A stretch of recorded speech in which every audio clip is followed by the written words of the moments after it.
Look, Gavin's got one thing he can do. He can release the water that comes from the north. There is massive amounts of water, rainwater and mountain water that comes due with the snow, comes down as it melts.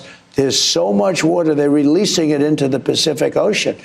And I told him, it's a political thing for the Democrats. President Trump did not hold back when speaking to Sean Hannity about the devastating California wildfires and how, essentially, Governor Gavin Newsom is to blame. The president will travel to Los Angeles after visiting North Carolina at the end of the week, and he's instructed Gavin Newsom that there's one thing he can do, and that's to release the water that comes from the north. They have water coming down from the Pacific Northwest, which has a lot of water. So much water that they'd have to let some of it go at some point.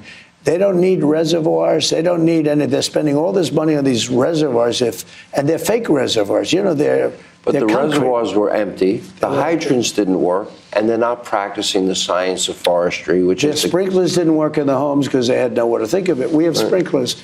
Think of it with no water. They didn't have any water. It's not the first time Donald Trump has put Gavin Newsom on notice.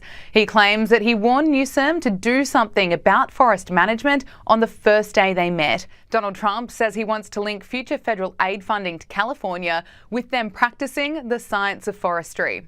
As residents cope with the grief of losing everything, Gavin Newsom and LA Mayor Karen Bass are facing calls to resign for the mismanagement of the fires.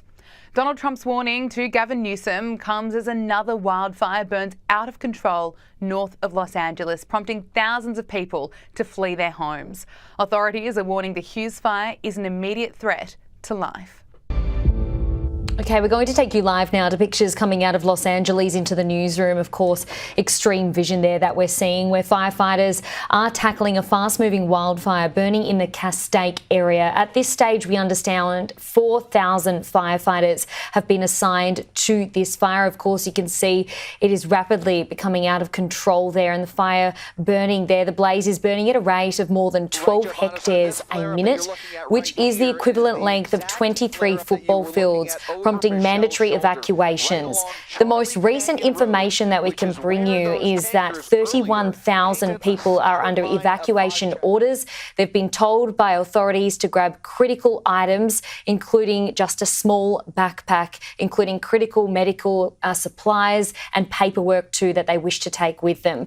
We understand a further 23,000 people are under evacuation warnings at the moment and have been told to potentially get ready to evacuate and leave their homes.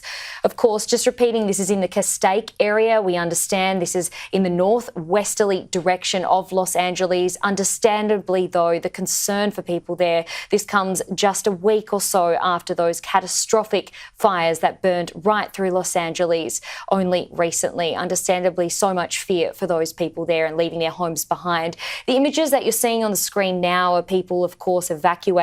So 31,000 people have been told to immediately leave their homes.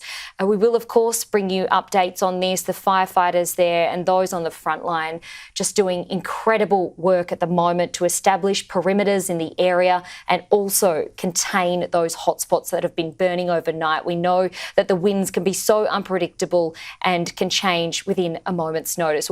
Senior editor at the Daily Caller, Amber Duke, spoke to Power Hour about what we can expect from the president's visit.